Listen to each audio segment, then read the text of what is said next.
राक्षस ने प्राचीन पेड़ पर अपना पैर रखा और बेलिम पागलों की तरह लिपट गई। अगले ही पल उसने देखा कि उसकी प्रेमिका पानी में गिरकर पागलों की तरह चिल्ला रही है। वह तुरंत बचाने के लिए आगे बढ़ना चाहता था, तभी मृतृष्णा अचानक गायब हो गई और रहस्यमय आदमी भी कहीं नहीं दिखा। उसे तुरंत समझ में आ गया कि उसकी प्रेमिका खतरे में है। और दूसरी तरफ राक्षस की प्रेमिका अपनी सहेली के माता पिता से मिलने उनके घर आई है, क्योंकि 8 साल पहले सहेली और वह घूमने गई थी और पानी में गिरकर गायब हो गई थी। इससे श्याओ मई को बहुत पछतावा होता है। जब उसे पता चला कि सहेली के माता पिता ने एक छोटी लड़की को गोद लिया है, तो उसने तुरंत उसे देखने का फैसला किया, लेकिन पाया कि यह छोटी लड़की सामान्य नहीं है। इस समय जैसे ही श्याओ मई ने मुड़कर देखा, दरवाजा बंद हो गया और छोटी लड़की तुरंत सहेली के रूप में बदल गई। खिड़की पर भी सहेली की परछाई दिखाई देने लगी, जिससे श्याओ मई डरकर जल्दी से दरवाजा खोलकर बाहर भाग गई। हालांकि श्याओ मई के संभलने से पहले ही उसने देखा कि छोटी लड़की सहेली की मां को लेकर बाहर जा रही थी। वे एक दलदल में पहुंच गई, जहां सहेली का भ्रम अचानक दलदल में प्रकट हुआ, जिससे सहेली की मां धीरे धीरे दलदल की गहराई में जाने लगी। इस समय श्याओ मई भी मौके पर पहुंच गई और जैसे ही उसने सोचा कि उसे दलदल से बाहर निकालना चाहिए, अगले ही पल सहेली की मां ने उसे सीधे पानी में धकेल दिया।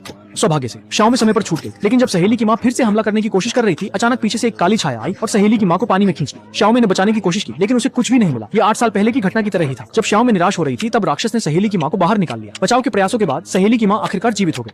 इसके बाद राक्षस ने अपना हाथ बढ़ाकर प्राचीन पेड़ को छुआ और दूसरे हाथ से उसने श्याओ मई को पकड़ लिया, उसे दुर्घटना के उस दिन पर ले गया। उस समय श्याओ मई और उसकी सहेली ने अभी स्नातक किया था और रोमांच की तलाश में थे, इसलिए वे ऊंचे पुल पर ऊंचाई से कूदने की योजना बना रहे थे। लेकिन श्याओ मई ने सीधे अपनी सहेली को धक्का दे दिया और अगले ही पल वह अपनी सहेली का कोई निशान नहीं देख पाई, जिससे डरकर श्याओ मई भी सीधे कूद गई।